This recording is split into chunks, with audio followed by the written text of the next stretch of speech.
So I wanted to talk about remembering, Remembering, repeating, and working through, which, as I said in the little flyer, I think is the heart and the soul of psychoanalysis. And I say that because I think of the various elements in psychoanalysis. And I think, well, there's the use of the unconscious. There's either, depending on what your religion is, there are either drives or they're motivational systems, or there's impulses or there's feelings. Okay, every school has its own favorite word. And there's repetition, and there are defenses, and there's all those things. But I don't think that I can really conceptualize of psychoanalysis without repetition. There are other psychologies that use the unconscious, and there's no problem at all with that. There's other psychologies that use defense mechanisms, and there are therapies that work by working clearly in the here and now. But I think that what makes psychoanalysis unique is a combination of the unconscious and the concept of repetition. That's really where I'd say that most of us would find some degree of common ground. And I like this paper because in it, Freud is so clear, he is so concise, there is so little jargon, and once you get past those first few pages where he's reviewing some historical information, which may or may not be interesting, and some of it is interesting, he gets on a roll and he basically gives you, in about 8 pages, a paper that tells you 3 different things. It is a theory of pathology. Now, I'm going to use that word psychopathology, but I'm going to use that word reluctantly. I don't really like that word very much. So I'm going to tell you very specifically the meaning that I assign to it in psychoanalysis. Psychopathology are the internal, intrapsychic, mind, subjective elements, whatever you want to call it, that prevent people from getting what they want in reality. Okay? So in other words, psychopathology is really defined by what you are frustrated by, what you can't get, and why you can't get it for reasons that are in your mind and not in the world. Now, reasons you can't get things that are in the world, that we don't have a hell of a lot of control of, and the world is not a terribly generous place. But what we're trying to do in psychoanalysis is help people overcome the internal obstacles to getting what they want. So Freud has a theory of psychopathology. He also has a theory of how this pathology unfolds in the treatment relationship. And finally, he has a theory of cure. So all of that in about 9 pages. So before we actually get into that paper, I want to read a couple of quotes from one that was written just a few years earlier called The Dynamics of the Transference, which is also a wonderful paper, and I suggest that you read it, but it isn't quite as accessible as this one. But it's got one wonderful sentence very near the beginning. And he says, "Let us bear clearly in mind that every human being has acquired, by the combined operation of inherent disposition and external influences in childhood, a special individuality in the exercise of his capacity to love. That is, in the conditions which he sets up for loving, in the impulses he gratifies by it, and in the aims he sets out to achieve in it." There's an awful lot in that sentence. Okay, the first part I want to underline is combined operation of inherent disposition and external influences in childhood. Somehow, people these days often have the ludicrous idea that Freud did not pay any attention to the external world. Utterly ridiculous. So he's not saying anything perhaps revolutionary by talking about internal and external here, but nevertheless, I wanted to say it because the external world was present from the beginning. And actually, in a footnote to this paragraph, he defends himself against the charge that he spends too much focus on external reality. People were complaining at the time that he wasn't paying enough attention to Constitution. So now, somehow or another, he's gotten lambasted for only paying attention to Constitution. But that was never the case. More important than that are the next parts of the sentence. A special individuality. Okay? Whatever Freud did in terms of his schemas, in terms of his theories, his developmental theories, he was always interested in the individual. Every single case was unique, no matter how many things it had in common with other cases. And what's he talking about? The capacity to love. Now, he's not talking about drive discharge. He's not talking about object relations. He's not talking about the defensive operations. What he's talking about is love, the most simple and most important of human activities, perhaps. Now, we might even say that this is a little too narrow. It's not just capacity to love. It's capacity to hate. It's capacity to express oneself. It's capacity to realize one's ambitions. There are many other things one might add, but I like that what Freud focuses on here is the capacity to love. And these days, in theory, where we're constantly talking about the importance of relationships, I think it's very valuable to remember that Freud was talking about relationships and the capacity to have relationships right at the beginning of his theory. And indeed, in a letter he wrote to Jung at about the same time, he described psychoanalysis as a cure through love. And he actually doesn't mean in that passage that it's about the analyst loving the patient, although that may come up a little later in the talk. But it's the patient's love for the analyst that's aroused in the treatment relationship that allows the cure to take place. So right at the beginning of psychoanalysis, we are talking about relationships, first and foremost. Everything else, all the other theories, all the subsidiary theories, those are all elements that go into the idea of what enables us to love and what stops us from loving. And then he goes on and then he describes what he wants to be what the individual wants to be gratified in love, what it is that they're seeking their love, how do they want to love, and how do they want to be loved. That is what every person has, and that's sort of the basis of his thinking. Okay? So let's move on now to the next paper. That was in, I think, 1912, maybe 1910. So a few years later, he wrote this one. And like I said on the flyer, I'm going to start right in the middle of a sentence of the first paragraph. Okay? We may say that the patient does not remember anything of what he has forgotten and repressed, but acts it out. He reproduces it not as a memory, but as an action. He repeats it without, of course, knowing that he is repeating it. So here we get right into the heart of the matter, which is that people have memories, people don't remember their memories, and memories are expressed through action, through living. Now, somewhere along the line, the term acting out got to be quite pejorative, right? We tell people they're not supposed to act out. Acting out seems to mean you're being bad, you're doing something wrong. But he's emphasizing here, and we get this through the next page and a half, that he's not emphasizing that there's nothing bad. I'm emphasizing that. He's just saying it is. This is a condition of living. This is how we live in the world. Those memories which we cannot have, instead we act, we might say more contemporaneously, we enact in our relationships and in the relationship to the therapist. So this is what the situation is when somebody comes in. They are acting in the world and they are acting in the relationship. And what are they acting? Things that they can't remember. Okay? So then he goes through a number of different examples of this. The patient does not say that he remembers that he used to be defiant and critical to his parents' authority. Instead, he behaves that way to the doctor. Okay? So how the patient is talking to you right away is giving you some sense of some aspect of their relationships. Now, at this point in his theory, Freud's really talking about, and throughout his theory, he's usually talking about feelings about other people. Again, strongly relationally oriented. These days, we might add, based on other stuff that Freud wrote later, that the patient might relate to you the way they relate to themselves. We'd call that a narcissistic relationship. And that would also be repeated. That's not something he's talking about here, though. Okay?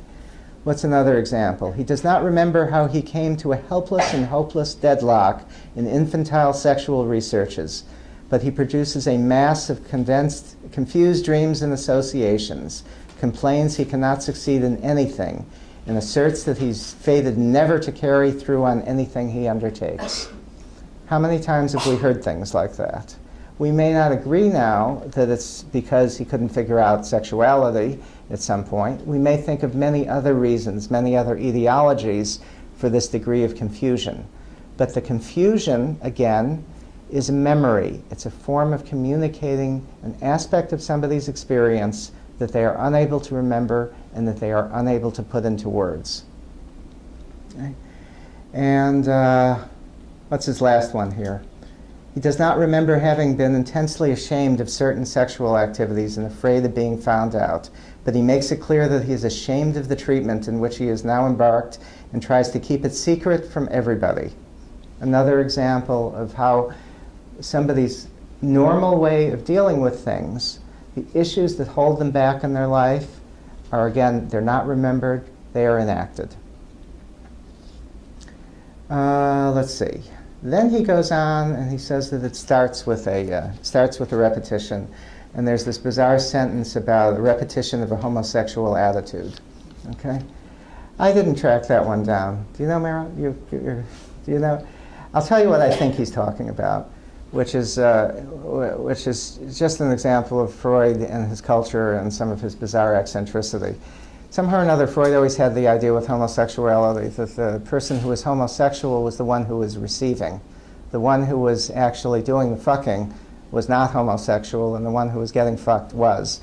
And somehow or another, I think what he's saying here is that when the person is being silent, they're being passive. Okay? Yeah. But, you know, every now and then, Freud, as brilliant as he was, some really bizarre little thing would just sneak out, get enacted. Okay? Okay. As long as the patient is in treatment, he cannot escape from this compulsion to repeat. Okay? So in other words, you can't turn it off. You can't say to yourself, I can step out of my life and I can just remember. Similarly, you cannot say to the patient, stop acting out, just try to remember. Now sometimes, of course, it's very helpful to say to somebody, what you're doing is a kind of a memory. Try to think of it that way. Try to think that whatever you're doing is a memory. It's not something that's happening in the present. But that's a way of trying to help somebody remember and help somebody to talk. It's giving somebody the idea that there's a relationship between what they experienced in the past, what they don't remember, and what they're feeling in the present. But it's not an automatic thing that can happen on the basis of an instruction. For he says, in the end, we understand this is his way of remembering. Now, there is something that he didn't describe here, so I call this incomplete, which happens very often, which is that people do remember, and nevertheless they're still in the grip of the feeling. Okay? So although he puts up this rather elegant dichotomy between remembering and repeating, in actual clinical fact, what happens often is that people do both. And it's hard to know exactly what that means when they do both. Does it mean that they're remembering some of it, but they're not remembering all of it? Does it mean that they're still so attached to it for some reason, as most of us are, that they can't let go of it? Freud would later call that, I think, some of the id resistances and some of the superego resistances. But in any case, I'd say the dichotomy doesn't really hold firm, but the idea that there is a relationship between remembering, acting, and repeating certainly holds extremely firm. So then he says, what interests us most is the relation of this compulsion to repeat. Okay? People have made a lot of the idea that there's no, some people say, well, it's not a compulsion to repeat, it's a dread to repeat. Or it's not a compulsion to repeat, it's a traumatic demand on them that they repeat. As if there's something wrong with the compulsion. He's trying to describe something that happens. He's trying to describe something that happens inevitably. I don't think there's any value judgment here at all. What there is a description of what he sees. Okay? And he says, he's talking about resistance. Now, interesting, he does not define resistance here at all. One of the most important words in the classical psychoanalytic vocabulary, and the only definition of it that I'm aware that he gives is that it's anything that stops the flow of associations, which doesn't tell you a whole lot. He actually later elaborates a number of sources of resistance, and he elaborates different types of resistance: id resistance, superego resistance, secondary gain resistance. He's got a whole little catalog. But he doesn't really describe what's causing it there. He discusses this more in that other paper, Dynamics of the Transference. But he's describing here is that resistance is in some ways the enactment. It is the acting in. He says the patient yields to the compulsion to repeat, which now replaces the impulsion to remember. Because his instructions to patients, remember, were to say everything that comes to your mind, don't censor it, say everything at all, train yourself to do that. This is the fundamental rule of psychoanalysis, and that involves remembering everything that happened to you. So it's replaced by the impulsion to repeat. So as he repeats, the repetition becomes a resistance against remembering. Now let me give you a little definition that comes from modern psychoanalysis, and some other schools may use it as well, that I think helps a bit here. A resistance is a defense, which is to say some operation of the mind that serves to protect somebody from a feeling, a thought, an impulse, or a fantasy that is more or less painful or intolerable. So that the defense is anything that the mind does to keep a painful feeling out of consciousness. Once that defense comes into operation in transference, then we call it a resistance. And what is transference? Transference here is nothing more than the repetition that starts when the patient ends in treatment, in which the analyst has come to play an important role in the repetition. So when the patient experience comes in and says, I have nothing to talk about, I feel like everything I say is stupid, that's one. Or I don't want to talk about that, that would be boring. Or you would think that's ridiculous. Or why should I say it? You probably already know it.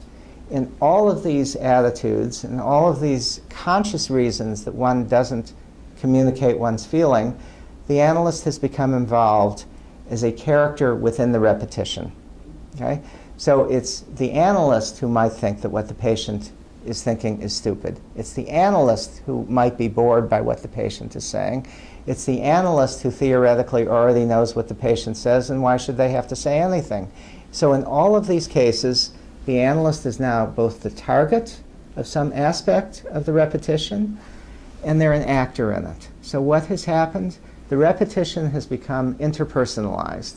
The repetition, which has existed in some ways in the patient's mind as they go through life experiencing things over and over again within a particular way, has now become a drama between the patient and the analyst. So one little side note that I meant to say earlier but neglected about what the repetition is.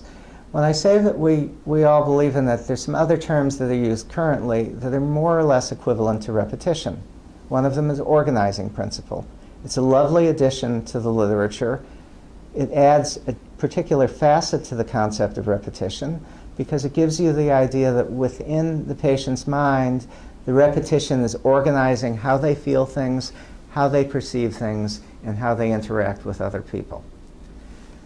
So what happens, though, in transference is the organizing principle, which was contributed by the intersubjectivists, or the repetition, again, becomes interpersonalized.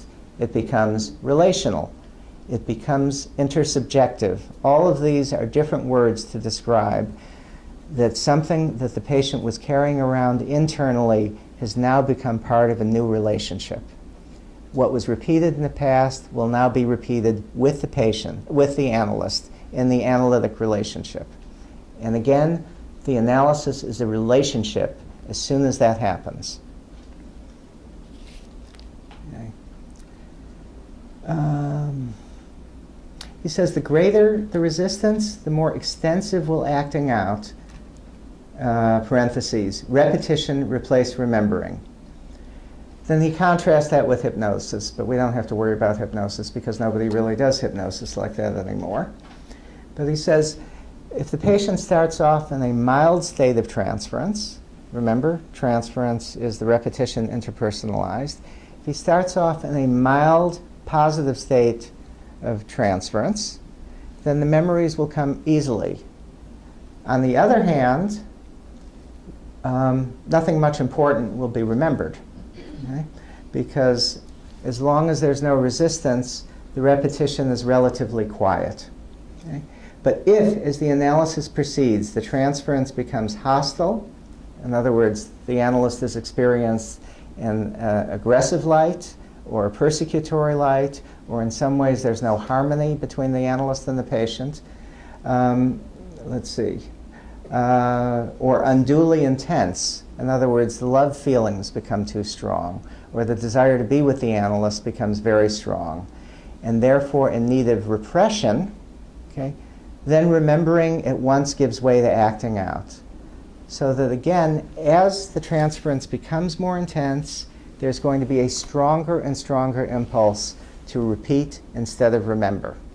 This is expectable. This is desirable. This is not just a pain in the ass, no matter how difficult it may feel at times. The patient isn't doing this to be obstreperous. They're not doing it because they're a neurotic fuck. They're doing it because they're in treatment, because we are trying to conjure up the past and repeat it in the present. Okay? Let's see. So what gets repeated? Okay? He repeats, let's see. He repeats all of his symptoms in the course of the treatment. And he repeats all of his character traits, all of the things that have been forgotten, that have found their way into his personality, even though he may not remember where they came from. So in other words, they're just going to repeat who they are with you. Everyone repeats who they are with the analyst. Let's see. Now, one thing that Freud didn't talk about here that I think may be more recognized these days, which complicates things a little bit, is in one of his earlier papers he talks about more than one repetition. But I think for conceptual reasons he tends to talk about just one. In some of the case histories he'll give a number of different ones. But one of the interesting things that happens in analysis is that sometimes, indeed often, the repetition that comes into the analysis and the transference that occurs with the analyst is not going to be the one that's discussed in the patient's outside life. So for instance, they may come in and they constantly have combative relationships with everyone that they've ever worked with. They can't get along with anyone in a working situation. They're cantankerous, they get fired, they're extraordinarily difficult, they find nobody can get along with them. So you might hear that history and think, oh, this is going to be difficult. They're going to want to change their time all the time. They're going to want to have longer sessions. They're going to want to have shorter sessions. Whatever it is that you want to do, they're not going to want to follow it. And it's nothing of the sort. They're nothing but cooperative. They feel completely understood by you. They're absolutely delighted by you. They feel comforted, and they never feel like fighting. Okay? Now, in some ways, we could look at that and say, well, that's that mild positive transference, and it's covering up everything else. But another way of looking at it is that's one repetition that they had. They're either repeating some needs that were not met in development, or they're repeating a very wonderful moment in the relationship with their parents, or they're repeating a fantasy of having a perfect relationship with somebody. But it's a fundamentally different repetition than what gets activated in the outside world. So although Freud is saying here that everything is going to be repeated, the fact is some things get repeated and some don't. Some things get repeated early in the relationship and some things don't. So it's a little bit more complicated than he describes it here, and that it's often taught as in books, in which it seems as if there's only one kind of transference that unfolds over time, and that all of the patient's problems are connected to that one transference. Okay. But that, I would say, is an addition to what Freud is saying. I don't think that's contradicting anything at all here. Okay. Let's see. Here's another thing that I particularly like on this page.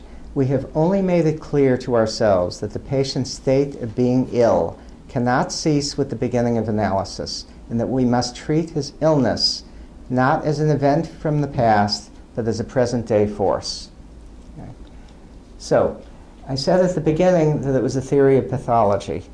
And in a sense, the whole focus on repetition is an explanation of pathology. At this point, we're talking more about the treatment relationship. Okay? So in order for the treatment to work, all of these things must be brought into the analysis. Now, whether or not everything can be brought in a single repetition, it doesn't matter. What does matter is that whatever the patient brings in is a present-day force that we deal with in the analysis. And whatever else we talk about with the patient, the main focus of our work, whether we discuss it with the patient or not, is what's going on between the two of you. Okay? Now, some analysts would say the only thing you should be discussing is what's going on between the two of you. Other analysts would say you're always working with what's going on between the two of you, whether or not you're actually discussing it. Okay? I lean toward the second view. I think Freud went back and forth.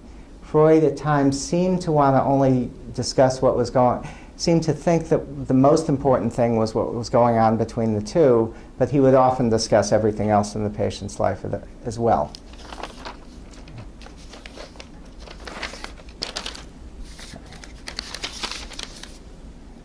Let's see. But again, the illness is brought in piece by piece within the field and range of the operation of the treatment.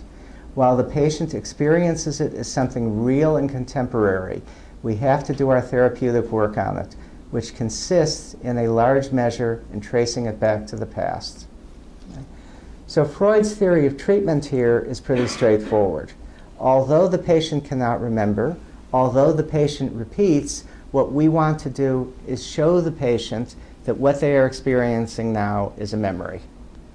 So there's a tremendous emphasis in Freud's work in general and in this paper on turning these repetitions into memory and pointing out to the patient, this isn't something new, this isn't something real, this is a sort of memory. So while he says that the patient can't simply do that, our work consists in showing them that that's the case. That in fact, what they are feeling is a memory. However, this is not easy. Repeating, as it is induced in the analytic treatment according to the newer technique, implies conjuring up a piece of real life, and for that reason cannot always be harmless and unobjectionable. This consideration opens up the whole problem of what is so often unavoidable, deterioration during treatment. Okay? So, even though we're trying to come up with memories, this is a pretty miserable thing at times, because most of what is repressed is pretty miserable. Most of what is repressed, by definition, is not going to be pleasurable. It's not going to be happy. It's going to be dreadful. Okay? So while we're trying to bring people's memories back to them, they're going to be fighting us tooth and nail, as they should, as any sane person would do. Nobody would want to voluntarily do this unless there was a very good reason and a very good promise that it will make them better afterward. Otherwise, the attitude, let sleeping dogs lie, is probably the best one. So we have to be pretty confident of the fact that bringing up these feelings and allowing people to have this kind of misery with us in the present, which is not going to feel like something they're just remembering, is worth it. Okay? And one of the things that happens, he says, when you start doing this, is how little the patient knows about what they're feeling. This I thought was very interesting. He says, the patient has usually been content with lamenting it, despising his illness as nonsensical, and underestimating its importance. For the rest, he has extended to its manifestations the ostrich-like policy of repression that he has adopted toward its origins. So people come in and they start talking, and they start talking about their problems, and they can go on in great detail about their problems. Well, every time I get in this relationship, I get with somebody who's so demeaning. Why is it that I can't find somebody that respects me? Every time I get into a relationship, they exploit me. They take my money, and then they dump me. Every time I get in a relationship, they end up they desire me intensely, and then they stop sleeping with me after 6 weeks. Why does this happen? So then you start asking them some questions about it. And no matter how much detail they've given you, you ask them a little bit more, and they immediately start with, I don't know. I don't know. Why do you think that happens? I don't know. Well, how do you feel when that happens? I feel scared. What's it like to feel scared? I don't know. So there's a level of consciousness of unhappiness. There's a level of one's consciousness. But as soon as we try to probe even deeper, we find that almost nobody knows all of the details.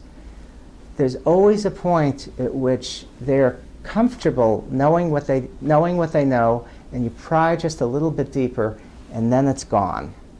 And then you know that there's a mechanism of defense operating. Now for Freud, he's always talking about repression.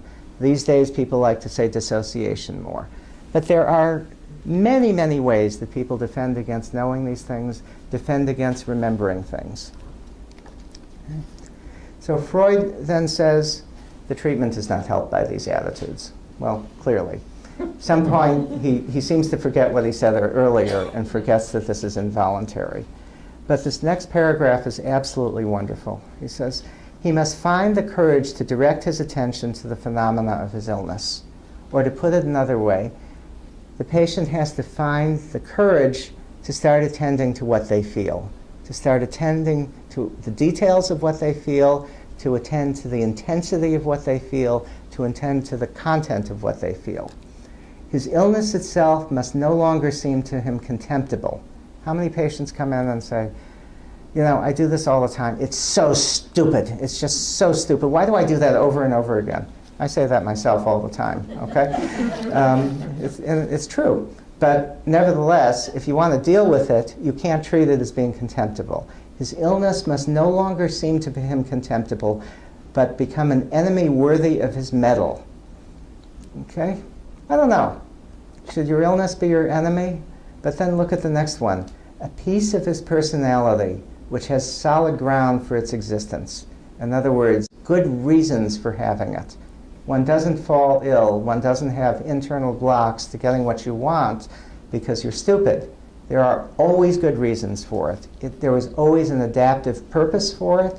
There was always some aspect in which one's illness, no matter how unpleasant, prevented something worse, prevented some degree of recognition of a reality that was probably intolerable. Okay? And it has things of value for his future life to be derived from it. That's an interesting sentence. I've heard it almost nowhere else in Freud, and very few people talk about it. How many people talk about not just coming to terms with a problem, not just resolving it, but looking at that problem and seeing that there are things of value in it? There's a degree of acceptance of every aspect of the personality that comes in that phrase that I think is absolutely wonderful. It's a little bit like Nietzsche's comment about how you have to learn to love your fate, all of it, the good, the bad, the ugly, to the extent that you would want to repeat it over and over and over again, that's the only time when you've reached a level of self-acceptance. Freud isn't going quite that far, but he's saying whatever the problem you have, there's something valuable in it. Now, unfortunately, he doesn't specify what that value is. You know, now, to some extent, Freud was always looking at impulses, which he called instincts or drives, and how they were blocked by neuroses. So one thing that he was definitely looking for in illness was to free up all of those impulses.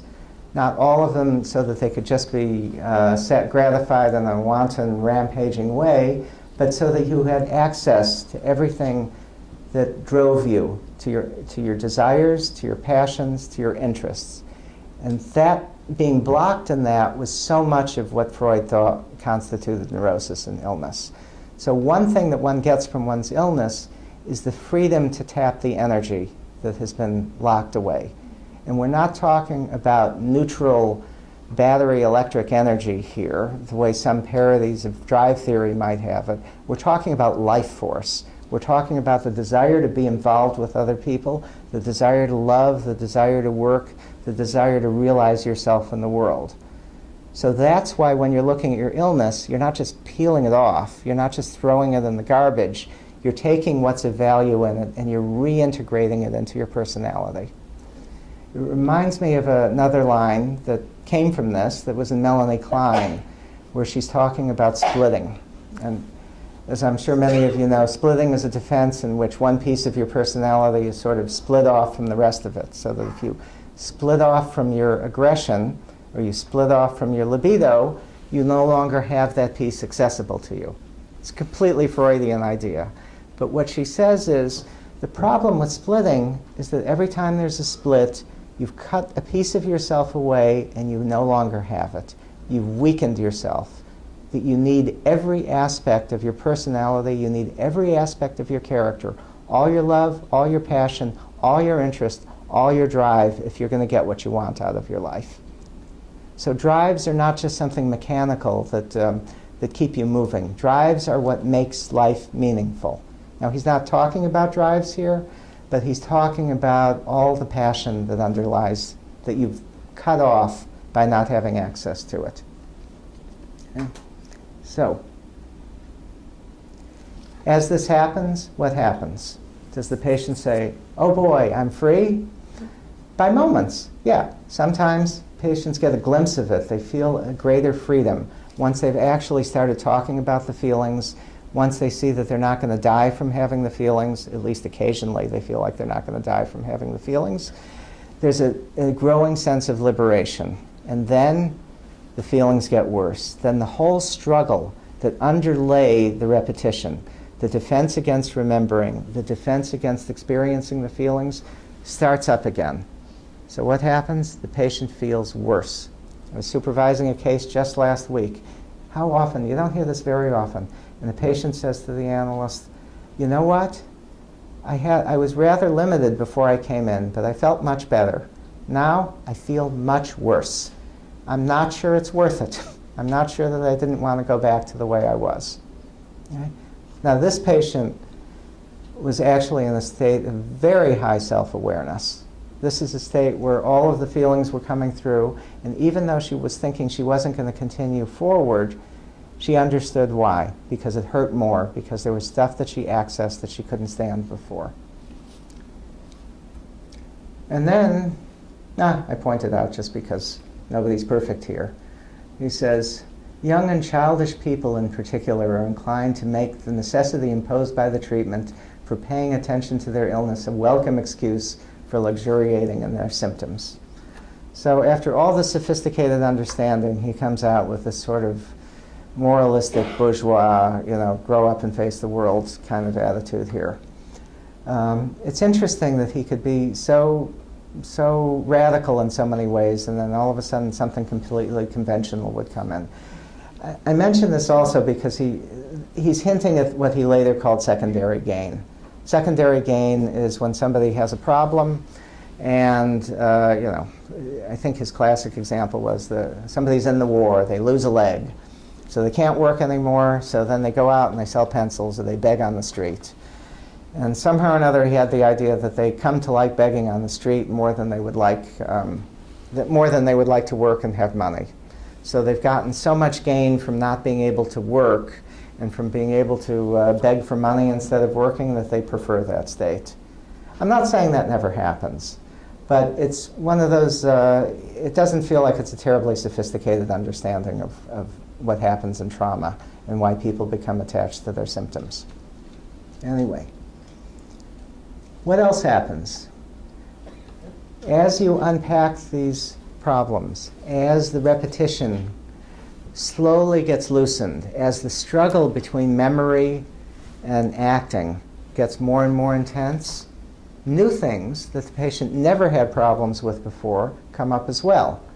And then you think, well, they came in and all they were a little bit inhibited about talking on stage, and now they're terrified of being abandoned every time their husband goes out to, get a bottle of soda from the store.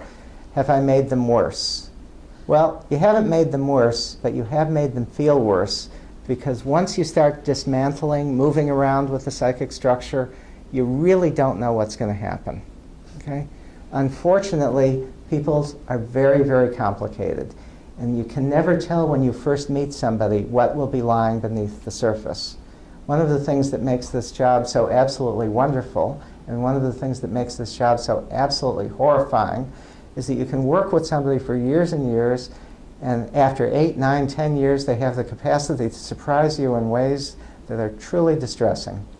I had a patient once I was working with for 9 years, and And then it turns out he's a multiple personality disorder, okay? Now, could I have seen it before? I don't know. I couldn't see it. But I assure you, when his first alter came out, I was pretty damn surprised, because I sort of had the idea that I knew what was going on. But as we moved with, as these defenses loosened, whole areas of his personality that had been so thoroughly dissociated came charging back in a way that was absolutely terrifying. And as far as I can tell, there's no way to avoid this, except see people for a very short period of time. Okay? You know, Freud's analysis were, you know, most of them were 6 weeks, 12 weeks. I don't know. Did they ever go for 6 months even? Do you know, Mer? Do you, what? I don't know. I don't know. I think 6 months is probably the outer limit. Okay? Now, true, he was seeing them every day, sometimes 6 days a week. But nevertheless, there's no substitute for time. Frequency does not substitute for time. The longer you work with somebody, the more stuff can come up, and that's just the way it goes. So then he describes this technique as a constant struggle. Patient wants to enact. You want to show them what's stopping them from remembering something. You want to point out the resistance. And every time you can get them to remember something instead of acting it in, he calls that a victory. Now, I call that a victory too, okay? I said that a little bit ironically.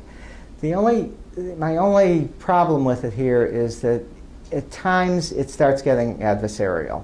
He starts off with the idea that the repetition is inevitable, but then he says, what are we trying to do? We're trying to wrest their, he says at one point, the patient will use every weapon in the armory of their past to prevent this from happening. And we have to wrest that weapon from them, those weapons from them one by one. I don't know. You start wresting people's defenses away from them, you tend to get a lot of chaos. You start taking away the methods that people do to protect themselves without creating enough space, without creating a degree of safety in the relationship, without creating the sense that there'll be something there when the defenses come down. You tend to get lots and lots of chaos, and then you get very serious aggravations. So that particular analogy of wresting the weapons one by one, I don't recommend that one bit, okay? He also talks here about what happens when people start doing unwise things in treatment, because it isn't just what goes on between the two of you. He says everything that goes on in their outside life is going to be tinged by the treatment. Okay? So that you may be a drama, you may be a central figure in a drama, but you don't know what that drama is. So if a patient starts quitting their job, for instance, it may be because they think they have a fantasy that you're going to take care of them. Where does that come out most often?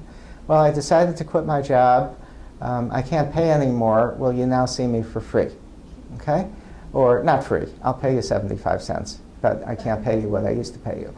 So everything that they're doing may be tied back to the transference. So while we're looking at this repetition, we can't look just at what's going on between us and the patient. We have to look at everything that the patient is doing and try to see how we might be involved in it. Okay? Now, his solution to this was make them promise not to do anything important during the treatment. Okay? Like get a new job, like get married, like do what? Okay, I guess you could do that if the treatment was lasting 3 months. You know, right? Okay. Now that we're into 5 years, 10 years, 15 years, 30 years, please don't do anything important in your life for the next 30 years, because we really want to make sure we get this right. Okay. Sometimes people will say don't do anything important without discussing it in the analysis first. That makes more sense, but you know what? Good luck. Okay? Why? Because they're not going to tell you. They won't know. They won't know what's important. You won't think what's important is what they think is important. And most importantly, they'll think you're trying to control them, which you are. And then we start getting very confused about what's a transference and what's going on in the real relationship. Okay? Let's see here. All right.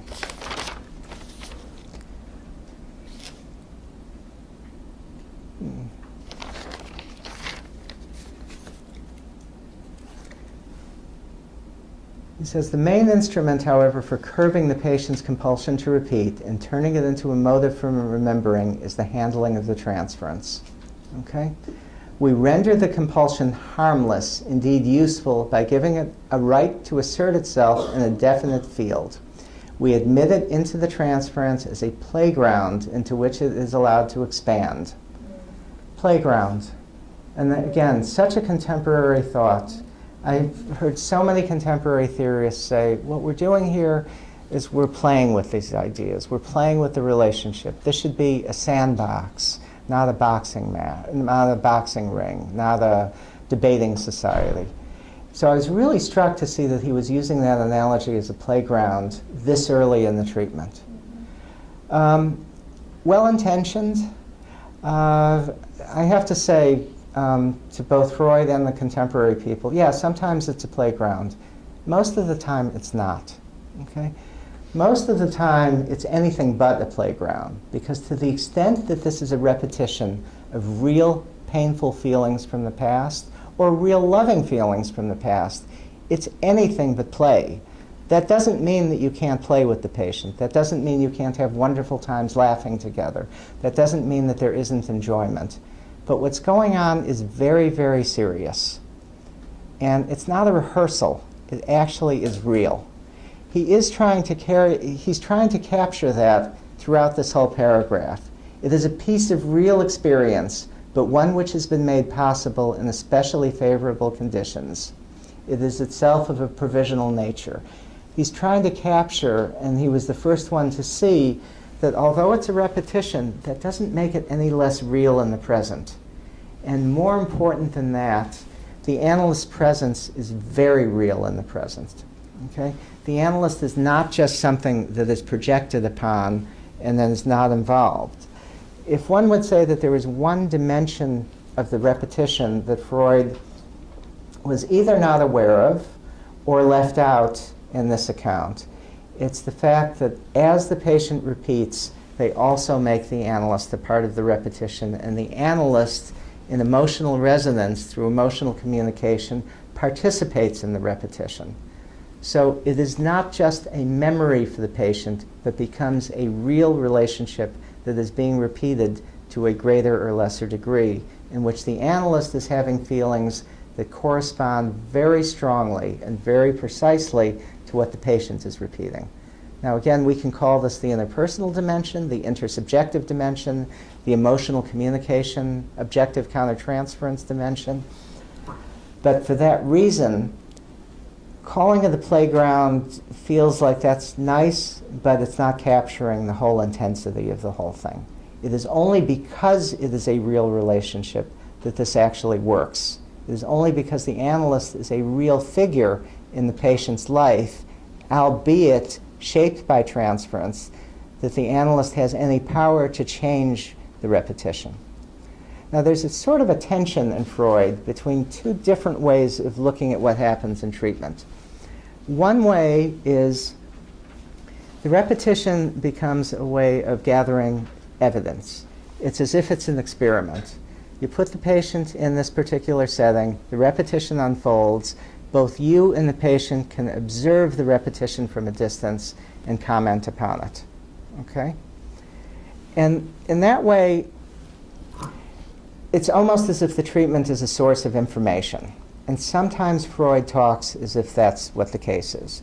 And because the patient is feeling it at the same time that the information is available, the patient sees how strongly, how accurate the analyst's observations are. But then there is another sense in Freud where he says, the transference thus creates an intermediate region between illness and real life through which the transition from one to the other is made, which suggests that this relationship is a very real, in the present relationship, no matter how strongly it is shaped by the past. And that also comes through in some of his comments about technique. He says in one paper that intellectual insight is never strong enough to turn the tide against the repetition. He said for that, what matters is the patient's relationship to the doctor. So insight and interpretation alone are never sufficient to make the change. Now, what's his idea of what the real relationship was? He says, well, if you listen to the patient carefully, if you take a serious interest in them, if you clear away the early resistances, it will simply happen naturally. True as far as it goes, perhaps, but a relatively unsophisticated understanding of the emotional dimension of the treatment. Again, it was one of these areas where he seemed to be able to go very, very far, and yet when it came to a certain crucial thing, he kind of fell back on common sense. So I think many theorists have come up with much more clear understandings of what happens between the patient and the analyst that helps the patient to move forward. Okay? But certainly the notion that the analytic relationship is what's crucial to the treatment, it's here right in Freud. I just love that line about how this is an intermediary zone in which the transition from one to the other is made. And finally, we get to the concept of working through. Okay? So, once we start pointing things out, once the patient starts remembering, once they understand more, once we start using our feelings in the relationship and help to free the patient up through that as well, does everything just go away? No. What do? We do it over and over and over again. And then once we've done it over and over and over again, then we start over again, and then we do it over again. Okay? It goes on and on and on. The treatment is absolutely incremental. Occasionally, you get these things where you do something and you say something and it changes something forever. And we all love those, and those are great things to write articles about because they're interesting articles. Okay? But how often does that really happen? The working through means you reach something, you point something out, you either have an interpretive interchange, or you have an intellectual, or you have an emotional interchange. It seems to make things budge, and it moves things just a little bit. Because we see that the repetition is tenacious. It means that we have to keep doing it over and over and over again, repeating interpretations, repeating emotional communications, trying to figure out what was left out, trying to see if there's more memories, more experiences, more areas of defense, more areas of trauma that have somehow or another not come out yet. And maybe that's what's holding the patient back. But whatever it is, it takes a long time, and we have to do it over and over and over again. And that he calls working through. And it reminds us that there aren't one-shot trials in psychoanalysis. It's not that you can try something and make it work and see whether it's working or see whether it's not working. There's always a time element. We're always dealing with a very complicated kind of relationship in which there are layers of the present, there's layers of the past. They get warped like geology, so that sometimes the past is on top and the present is at the bottom. It's always complicated. We never know the full extent of everything that we say. And in order to do that, we just got to keep working. We got to keep talking, and we got to keep digging. And how he came up with that when he was only working, 12 weeks and things like that. At some point, my sense is that he got tired of it, and he sent people on their way. Okay? Or they had dramatic improvements, stuff that today we would say, well, that's really good, but we don't think they're finished yet. And he'd say, bye. Okay? Because, he got tired of things, and he was always interested in making new discoveries. And he seemed to get tired of working with the same patients over and over again. But when he saw stuff, he really, really saw it. Anyway, those were my thoughts about this paper. Okay? And thank you. Thank you. Any questions, thoughts? Any commentary of your own thoughts or anything? Feel free. Yeah, okay.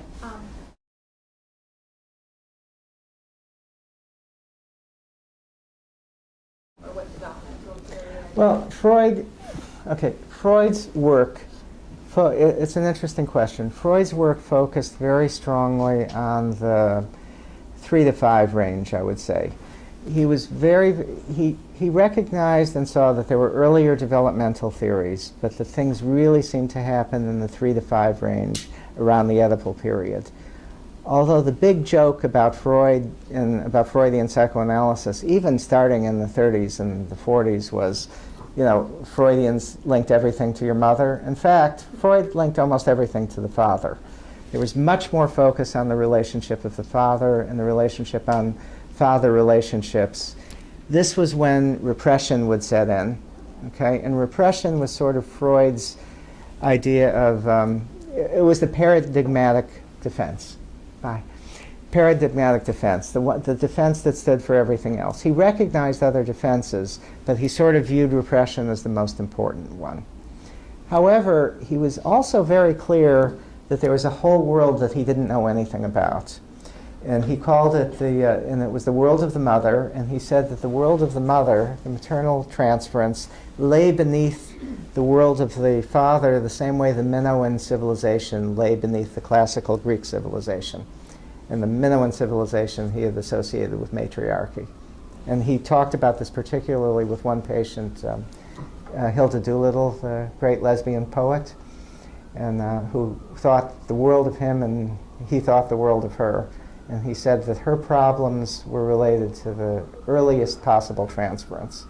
And he said we'd never be able to get to there until we had more women analysts, because he didn't seem to think that patients could have maternal transference as the male analysts. So that would be the answer from Freud, to the best of my knowledge. I would say defenses start at the very, very beginning, and they're different all the way through the lifestyle, but there's defenses that are probably related to the first 6 months of life. There's defenses that are related to every developmental period, and people develop new defenses in adulthood as well. So when defenses really start at the moment when a feeling becomes intolerable and the infant figures out something that they can do to make the feeling more tolerable. And so on the one hand, when they do that, it means that they have adapted to the world and they have taken care of themselves. On the other hand, they have shut off a piece of their experience by lowering the level of its intensity and by lowering its connection to the outside world. So at every step of the way, a defense is a compromise between making yourself better but limiting yourself. Okay? Anything else? Any good clinical stories? Anything? Yes? Well, I was just thinking, you were saying about how the repetition goes on and on. Yeah. And obviously the analyst is in the repetition. Yes. But I remember hearing another interpretation of the fact that the analyst's awareness and the fact that the analyst can choose, if they can, to behave, to respond differently within the context of the old repetition, can be the curative factor. Right. The fact that what the person experiences with the analyst is actually not what they experience with some, significant Okay. That's an interesting question. Okay. On one level, everyone agrees with that. Okay. The original idea that the analyst should be neutral, which came from one of Freud's papers from this period as well, was the idea that you should not act in the way that the patient is expecting you to in terms of the repetition. You have to act differently. Okay? Now that doesn't mean, what that's meant in the history of psychoanalysis has really varied a whole lot from school to school. But the original idea that Freud had, and that to some extent everyone aspires to, but in very different ways with different schools, is we don't act exactly the same way that the patient wants us to act, unless we're doing it for a very specific reason, okay? If we're doing it in a way that we think is going to change the defense, modify a resistance, and give the patient a completely different kind of experience, then we might act exactly the way they're expecting us to, if we think that's going to change things, okay? But there's different ways of acting and reacting. When I say that we have the same feelings that the patient assigns to us, that's at particular moments, and it's often unconscious. Okay? Sometimes it's conscious and sometimes it's unconscious. When it's unconscious, we call it an enactment. When we are, without awareness, behaving in the same way that they're expecting us to behave, and we're simply repeating something without doing anything different, that's one way of looking at an enactment. Then there's also the states where we're experiencing something that's consistent with their feeling, but we're not overtly acting on it. We're conscious of it, and we're controlling ourselves. And it's in that moment that we can decide to act differently, the same, or something in between. Okay? So. But is that in fact curative? What? Is it curative if the analyst acts differently than? Well, the expression that I always liked was the analytic environment has to be similar enough to be compelling, different enough to be curative. If it's not similar enough to be compelling, then the patient isn't interested in you and you're not an emotionally relevant figure in their life. If it's not different enough to be curative, then all you've done is repeat what happened to them before, and that's very rarely of value. Once in a while it is, okay? But they have to do something different then. Sometimes you're as bad as the parent is, the patient comes in and they say, "You're horrible, I hate you, I'm leaving. Get lost, fuck you, I'm blackening your reputation, and I'm out the door." Now that can be very curative for them. They have done something different, even if you haven't done something different. Personally, I don't like to put my money on that kind of treatment, okay? I think it's a little risky, but that does happen. It's usually not intentional. Yeah. Anything else? No? Yeah. I'm just curious in terms of if the patient, in terms of the analytic relationship, the patient may never remember. Good point. Yes. Yeah. But is there something happening in terms of what is Yes. working through, what's reconstructed in terms of? Thank you so much for that comment. Yeah, that was in there, but it was one of those things I forgot. Okay? And it goes directly, what? Would you repeat that? Oh, the question is, what if the patient doesn't remember? Is something happening, can something be happening in the treatment between the two of you, even if the patient doesn't remember, doesn't recover the memories? In other words, if the feelings in the present are never turned back into memory, right? Is that the question? Okay, and that goes to the heart of Freud's theory here. Freud, I think, would say, yes, in order to have a cure, you must change things back into memory. Okay? There has to be that transition, that transmutation from present feeling, from action into memory. However, I think other people would argue, and certainly I would, that the repetition can happen in the present. The patient may never remember, but because of what's happening in the present, whether it's the quality of the interpretation or it's the quality of the emotional interaction, you can fix it in the present without the patient remembering everything.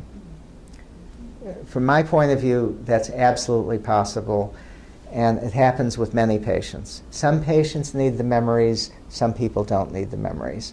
Sometimes we can't make the memories bearable, no matter how hard we try, but we can still change the environment enough so that the defenses change and the repetition is loosened. Now, some people would argue that that leads to a therapy where you don't have to look at history, where you can change everything in the present. And I see their point. However, I think that the analyst must be thinking in terms of history, whether or not the patient thinks in terms of history. I think unless the analyst is thinking in terms of history, they don't have any kind of a compass to suggest what it is that they should do differently in the present. Otherwise, you're trying to be nice, you're trying to be confrontive, you're trying to be this, you're trying to be that, but it isn't embedded in an understanding of the patient's life. It's only by looking at the patient's history, even if you only get that through your countertransference, that you're going to have any sort of compass for what to do. Yeah. Yeah. No, I just wanted to add to what you're saying, that I think that especially with very early experiences that are not accessible to memory, Yes. as we know memory, Right. that it can come out in the transference, and the defenses against it, and then the transfer can come out, and the analyst can provide a way to understand that. It's when it has meaning that it is Yeah. no longer repeated. It doesn't have to have the direct connection to something that happened when they were 8 months old and in a body cast, you know. Very true. Yeah, it has to have meaning. Right. So By helping the patient give it a meaning in some sort of context in their life, whether it's in the present or in the past, That's what changes. Because Yeah. sometimes those early memories, they're just not accessible. They're not accessible. They happen before language. Yeah. It's not clear whether we can translate everything that happened. It's not clear that we can translate anything that isn't in language into language. Can we translate the quality of the color blue or the taste of a truffle into language? You know, somebody said once, you know, that writing about music is like dancing about architecture. But in some sense, writing about anything is like dancing about architecture. You know, we can give a facsimile. But, yeah. Okay. Anything else? Thank you all so much. It's been an absolute pleasure. And have a good night and a good holiday. Thank you. Thank you.